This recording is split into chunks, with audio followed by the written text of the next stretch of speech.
Bonsoir à toutes et à tous, bienvenue sur la chaîne Astro du Haut-Décime.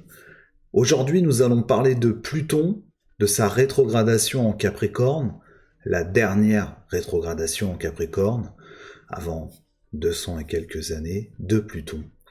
Et j'aimerais revenir avec vous sur cet épisode avec drama, comme diraient les Anglais, du Covid-19, du SARS-CoV-2, cette épidémie, cette crise sanitaire mondiale, qui marquera le dernier décan du transit de Pluton en Capricorne. Et j'aimerais revenir avec vous, puisque c'est la dernière rétrogradation qu'il effectue, sur celle qu'il a effectuée également l'an passé, au mois d'avril jusqu'au mois d'octobre, et faire un parallèle avec les événements qui ont eu lieu. Je vais d'abord vous rappeler le contexte. Pluton commence sa rétrogradation fin avril l'année dernière, pour l'arrêter début octobre. Quand il commence sa rétrogradation, on s'approche d'une sortie de confinement. Il apporte un certain nombre de solutions, il met un temps mort en fait dans l'angoisse généralisée, et vous voyez que parfois c'est contre-intuitif, Pluton. Apparaissent deux choses. D'abord, la fin de la pénurie des masques chirurgicaux et des masques FFP2 qui commencent à être approvisionnés. Lorsqu'on sortira du confinement en France, les masques seront disponibles, juste après la rétrogradation, le début de la rétrogradation plutonienne. Et puis nous aurons également cet espoir d'un traitement qui aura été mis au point par plusieurs chercheurs, dont l'IHU de Marseille, vous savez, avec ces trois molécules, hydroxychloroquine, azithromycine, etc., qui sera abandonné en tout début de fin mai, début juin. Et puis on va être dans un espèce de statu quo durant l'été, avec cette sensation un peu étrange d'être à la fois comme sortie d'affaires et en même temps on va bien sentir que les contaminations continuent, on n'a pas les tests encore partout pour pouvoir tester les gens, et on n'a pas non plus de solution pour soigner les gens, le vaccin n'est encore qu'une hypothèse, et les traitements se font attendre. Quand Pluton cesse sa rétrogradation au mois d'octobre, le constat est là, sanitairement, nous sommes face à une reprise de l'épidémie, et s'annonce, se profile une troisième vague, on va dire, une deuxième vague puis une troisième vague.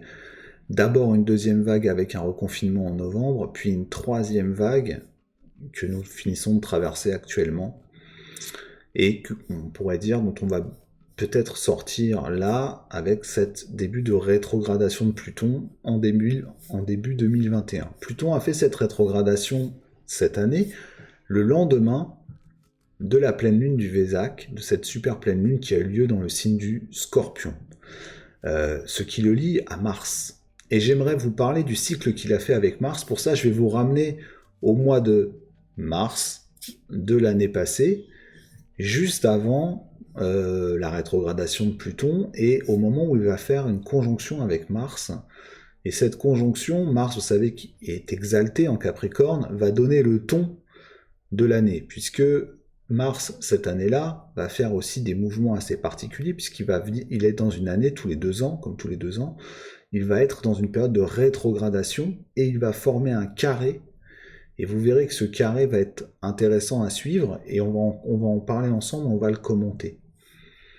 Et puis, je voudrais que vous gardiez à l'esprit la chose suivante, c'est que si nous avons, pendant la rétrogradation de Pluton l'an dernier, eu des masques alors qu'on en manquait avant la rétrogradation, eu une hypothèse de traitement, puis un arrêt des traitements préventifs pendant la rétrogradation, puis une reprise à la fin de la rétrogradation de l'épidémie, c'est très certainement que le travail plutonien qui était demandé, c'est-à-dire collectivement de repenser nos modes de vie, nos fonctionnements, n'a pas été complètement intégré, puisqu'en fait, au départ, les gens partaient, quand je dis les gens, c'est la population, je ne cherche pas à discriminer telle ou telle partie de la population, on va dire que le pouvoir, Pluton réforme le pouvoir, l'organisation dans le Capricorne, qui privilégiait le télétravail, voulait limiter les déplacements, non pas Je rentre pas dans les polémiques non plus concernant la limitation des déplacements avec les attestations, etc. Ça, c'est l'excès, on pourrait dire, de pouvoir d'un Pluton-Mars. Mais derrière, il y avait aussi l'idée de repenser le tourisme, de repenser les voyages en avion, de repenser l'écologie, de repenser l'économie, de repenser les circuits courts. Bref, tout un tas d'exigences qui venaient comme à s'imposer à notre esprit depuis cette épidémie mondiale. Fort est de constater que ça n'a pas été suivi réellement d'effets, et les mêmes causes produisant les mêmes effets, par analogie, on peut considérer qu'il y a une reprise de l'épidémie sous une forme de négligence, et nous sommes arrivés à la situation que nous connaissons aujourd'hui. Aujourd'hui, la rétrogradation de Pluton, elle arrive, comme la précédente en 2020, avec son lot de bonnes nouvelles, à savoir que au moment où Pluton allait ralentissait et préparait sa rétrogradation en début d'année, nous avons commencé à voir émerger la vaccination, et celle-ci aujourd'hui rentre dans une phase, on va dire, d'accélération, d'amplitude, et elle nourrit beaucoup d'espoir quant à l'immunité collective. Un peu comme les masques sont venus nourrir l'espoir d'endiguer la propagation du virus. La thérapie qui avait été proposée au départ, aujourd'hui pourrait être comparée elle aussi aux diverses choses qui ont été proposées, comme les tests qui nous permettent de détecter si nous sommes ou pas contagieux, et aussi aux différentes modalités de vaccin. Mais comme lors de la rétrogradation précédente, on est en tout début de rétrogradation plutonienne, nous sommes au mois de mai, et aujourd'hui, un pays comme le Danemark, ce jour même, donc le 3 mai, au moment où j'enregistre cette vidéo, décide d'abandonner une des méthodes de vaccination, la même que le fameux AstraZeneca, vous savez, qui s'appelle l'adénovirus, c'est-à-dire que c'est de l'adénovirus de chimpanzé et de l'ADN de chimpanzé qui est utilisé pour vacciner, et une autre marque qui est Johnson & Johnson, que nous devons aussi avoir et récupérer pour vacciner notre population, en parallèle des vaccins à ARN messager que sont les vaccins de Pfizer notamment, ou Moderna. Le Danemark, lui, qui a été le premier à sonner l'alerte sur les problèmes de coagulation de l'AstraZeneca et de la méthode de l'adénovirus, abandonne aujourd'hui aussi le Johnson & Johnson, donc renonce à la méthode vaccinale dite de l'adénovirus. Donc, nous nous retrouvons un peu dans la même situation que l'an dernier, où il y a eu l'abandon d'une thérapeutique. Et dans le même temps, on voit aussi apparaître des molécules qui pourraient s'avérer prometteuses pour un traitement, cette fois-ci du Covid, en vaccination, mais tout ça est encore, on va dire, à l'état de test.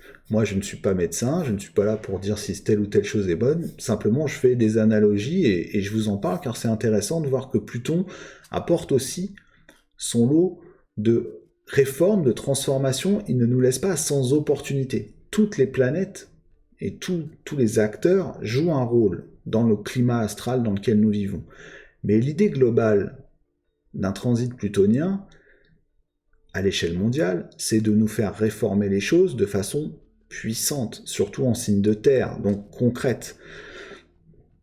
Ma crainte, c'est de voir les rapides bonnes résolutions de 2020 suivre le même chemin pour 2021, c'est-à-dire que on abandonne toute idée de réforme du mode de vie libéral à outrance, et toutes les modifications qu'on avait envisagées sur, je dirais, le mode de vie à l'occidental, qui est quand même grandement questionné, puisqu'on sait qu'aujourd'hui, ces virus type coronavirus, sont des risques pandémiques qui vont aller croissant de par la déforestation, de par la proximité avec les zones où sont les animaux, et donc ces maladies, ces zoonoses, ont de plus en plus de chances de passer à l'être humain. Donc j'espère que cette rétrogradation qui va nous amener jusqu'à octobre ne débouchera pas comme en octobre 2020 sur une explosion des chiffres, et ce qui allait amener la deuxième vague puis la troisième, et donc qu'en 2021, en fin 2021, au moment du 6 octobre, nous ne soyons pas en face d'une 4e vague, parce que nous n'aurions pas pris les bonnes mesures, ou la mesure tout court, des changements qu'il était demandé à l'humanité dans son ensemble, et au monde moderne en particulier. Je vais vous proposer de regarder les cartes, les transits, c'est très rapide. Les transits ne sont pas un moyen de prédiction unique, mais sur l'astrologie mondiale, ça nous permet de voir ce qui se passe sur un cycle et sur une conjonction. Pour ça, je vais vous ramener au mois de mars 2020, et on va en parler ensemble dans un instant, le temps que je prépare la petite carte, parce que ça s'est bougé. Donc c'est assez rapide. Hop. Et je vais vous mettre la carte à l'écran de façon à ce que vous puissiez voir avec moi. Voilà. Nous sommes donc le 22 mars 2020 et nous avons la conjonction Saturne, Pluton, Saturne, Mars et Jupiter. À noter que c'est une conjonction dissociée. Saturne faisait sa première entrée dans le Verseau. Intéressant à ce moment-là. Au moment de la conjonction avec Mars. Pourquoi je parle de cette conjonction avec Mars? Parce que vous allez voir qu'elle va suivre et elle va amener à une conclusion toute personnelle. Donc, je vais rester sur les aspects que forment ces deux astres. Nous allons avancer ensemble. On va avancer d'un mois et nous allons nous retrouver, on va dire, quasiment au tout début de la rétrogradation de Pluton au 25e degré. Vous voyez, Pluton est à moins 1% de vitesse, c'est-à-dire que là, il commence à reculer dans le ciel. Visuellement, bien sûr. Il forme un carré avec Mercure, d'où, on va dire, la sidération, et il a commencé son cycle, il n'est pas encore aspecté, il est à peine en ovule avec Mars, il va falloir attendre pour que les aspects se forment. Alors on va avancer mois par mois, et vous allez voir que les choses vont devenir de plus en plus parlantes. Lorsqu'on arrive au mois d'août, à l'été, on est à la fin du mois d'août, et si vous vous rappelez bien en 2020 à ce moment-là, fin du mois d'août, je vous fais remarquer le carré avec Mars, fin du mois d'août, que se passe-t-il? Nous avons en face de nous les bruits de plus en plus forts que la contamination n'est pas terminée. On entend parler de villes où le virus reprend, on sait qu'on n'a pas de traitement réellement efficace, les polémiques sont à leur comble, et Mars va commencer un mouvement particulièrement intéressant, car tous les 2 ans, Mars fait une rétrogradation. Donc, il va entrer en rétrogradation au moment du carré. Le carré croissant, le premier carré avec cet astre Pluton, c'est le moment du premier obstacle à surmonter, réellement concret, et je vous rappelle qu'il a toujours maîtrise sur Pluton parce qu'il est exalté en Capricorne. Et on va garder ça à l'esprit pour continuer à regarder la carte. Je me remets sur Pluton, vous voyez qu'il est donc au carré. On va avancer jour par jour. Vous allez voir que petit à petit, le carré devient toujours actif. On voit que les lunes noires sont aussi dans la partie. Et ce qui va être intéressant, c'est la rétrogradation. La voici qui commence au mois de septembre. À partir du mois de septembre, on commence à sentir un vent pas très agréable, qui est les chiffres ne sont pas si bons que ça. Mais Pluton n'a pas cessé sa rétrogradation. Et il est de nouveau en carré, avec notre ami Mars. On va avancer. Le carré se reforme à nouveau, fin septembre. Et petit à petit, on arrive au mois d'octobre, et au mois d'octobre, Pluton va redevenir direct, au 22e degré, 29 minutes d'arc, et il est carré à Mars. Les autres aspects, c'est pas très important. Il est entre l'être et l'avoir, entre l'expansion dans la matière jupitérienne et ce qu'il doit être fixé ou coupé, Saturne. Et donc c'est un moment particulier, un moment où l'action est bloquée. Vous voyez qu'on retombe à partir de la fin de la rétrogradation de Pluton dans une période où on commence à nous dire les fêtes ne vont pas être celles que l'on s'attendait à vivre. C'est la fameuse deuxième vague qui s'annonce et on va continuer à avancer avec Pluton et Mars en tête. Nous arrivons progressivement au début de l'année 2021 et nous voici bientôt, je vais avancer jour par jour pour que vous le voyez. Voilà, nous voici au moment du début de la rétrogradation de Pluton. Et vous voyez que Pluton et Mars sont pratiquement à la moitié de leur cycle. Mars va avancer au cours du mois de mai. Et à partir de la fin mai, il est à la moitié du cycle. Donc on peut dire que là, objectivement, on a fait la moitié du chemin et on aura autour du 30 mai, début juin, une idée des choses qu'il nous faudra avoir compris. Et là, je vous demande d'observer le ciel. Rétrogradation de Mercure qui commence en Gémeaux. Conjonction des opposés, le Gémeaux. Conjonction de l'ombre et de la lumière. Au quinconce de Pluton. Il y a quelque chose à comprendre avec également Vénus, dont on reparlera tout à l'heure. Rétrogradation de Saturne, et bientôt Jupiter également, qui sera rentré en Poisson, devra rétrograder lui aussi avant d'arrêter tout ça à partir du mois d'octobre. Ce qu'il est important de voir, c'est que là, ça va questionner notre prise de conscience. A-t-on fait les bons choix? Est-on sur la bonne dynamique? Si les indicateurs, on va dire, émotionnels, au-delà du fait que c'est le printemps, l'été qui s'annonce, etc., et une liberté retrouvée, si on se fie au calendrier qui nous est donné par le gouvernement français, on devrait commencer à voir des chiffres qui baissent, etc. On sera vraiment à mi-chemin. On va continuer d'avancer, et on va aller jusqu'à la fin de la rétrogradation de notre ami Pluton.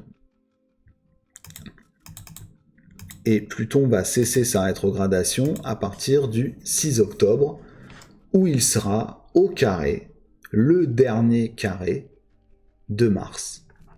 Avec lui, donc c'est un carré dit décroissant séparant.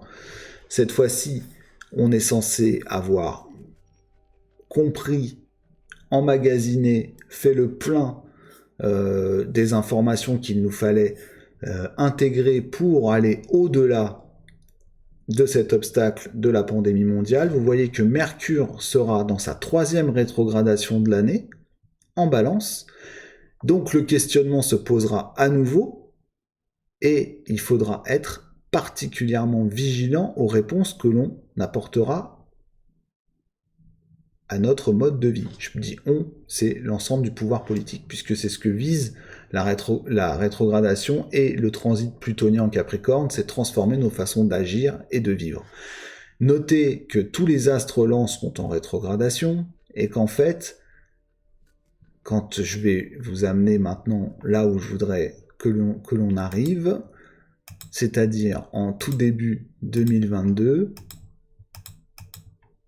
précisément le 3 mars 2022, Pluton fera sa conjonction avec Vénus et avec Mars, et vous voyez que plus aucun astre ne sera en rétrogradation.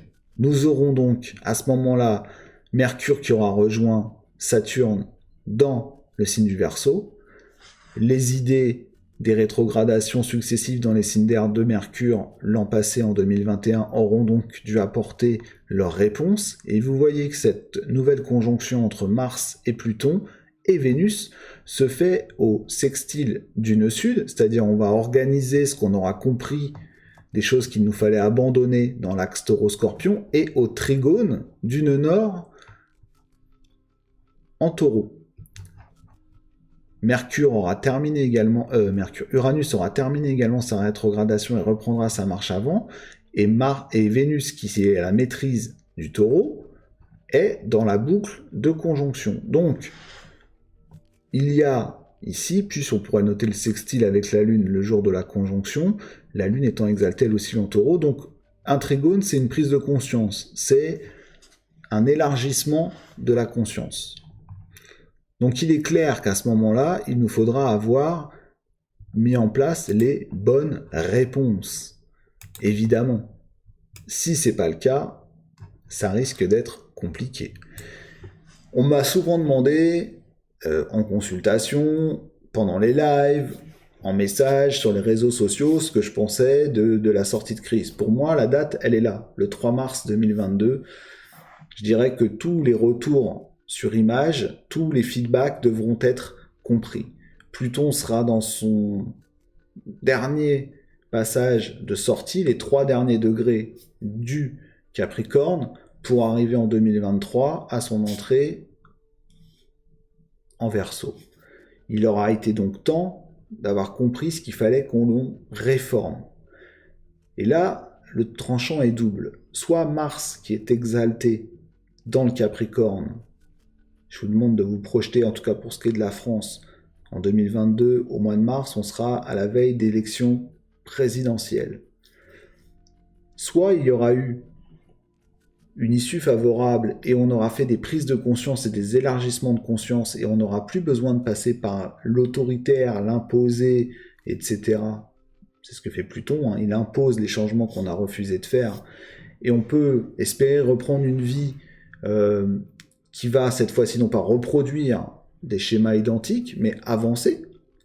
Ou alors, à l'inverse, il y aura un regain d'intensité et de demande d'autoritarisme, car les choses n'auront pas été acceptées, les choses n'auront pas été comprises, et le sanitaire risque de voir arriver avec lui l'autre pendant des destructions plutoniennes, qui est le système capitaliste, qui a commencé à chuter en 2008 au moment de l'entrée de Pluton dans le signe du Capricorne, et Pluton va reformer très rapidement un aspect négatif avec Uranus quand il rentrera en Verseau. Et donc ce sera à nouveau un carré. Donc de là, tout peut se jouer, tout va dépendre. Si à ce moment-là, au 3 mars 2022, on est dans de l'expansion, on a réussi à organiser nos sociétés différemment, le sextile que je vous ai montré avec le nœud sud et les anciennes habitudes qu'on est censé avoir perdues, pris de nouvelles résolutions de trigone avec le nœud nord en taureau, c'est-à-dire vraiment ancré dans la matière, le vivant, l'écologie, le mode de vie, l'économique, tout ce dont nous parle le taureau, une reprise est à attendre. Si à l'inverse, le travail d'oubli a remplacé le travail d'évolution, il y a des chances que Uranus en transit dans le taureau prenne la suite de la destruction et de la, on va dire, du côté irrévocable de Pluton en Capricorne, pour cette fois-ci s'attaquer aux choses qui auraient trop duré. Vous savez, durer, c'est le sens du taureau. Voilà, ce que je ne souhaite pas. Donc, encore une fois, le choix est nôtre, est collectif, et on verra ce que les sociétés occidentales, modernes, et on va dire plutôt libérales, quelle position elles auront adoptée. Enfin, dernier point, pour vous, dans votre cycle de vie, regardez l'axe Cancer-Capricorne, cette dernière rétrogradation de Pluton qui a lieu là depuis la fin avril jusqu'au mois d'octobre, elle va venir travailler l'axe dans votre thème sur le mode de vous rappeler les choses qui auront été impactées, surtout durant l'année 2019 et 2020, au moment de la grande conjonction de 2020. Les choses qui auront changé à ce moment-là, vous risquez de vous retrouver avec les souvenirs, les impressions. C'est le sens de cette pleine lune du Vésac qui a marqué le départ de la conjonction, de la rétrogradation, de Pluton. Comprendre ce qu'il nous fallait perdre et ôter de notre existence pour acquérir de nouvelles compétences et pour se développer autrement et avancer autrement. Mars. Voilà. Je ne vous en dis pas plus, nous pourrons en discourir sur le live si cela vous intéresse. En attendant, Pensez à vous abonner à la chaîne, c'est très important, je vois que certains ne le font pas. C'est avec grand plaisir que j'accueillerai vos abonnements, ça renforce la notoriété de la chaîne. N'hésitez pas à liker, à partager la vidéo, à commenter. Et moi, je vous dis à très bientôt, en consultation si vous le souhaitez, ou sur la chaîne Astro Duodécime. Prenez soin de vous. Ciao!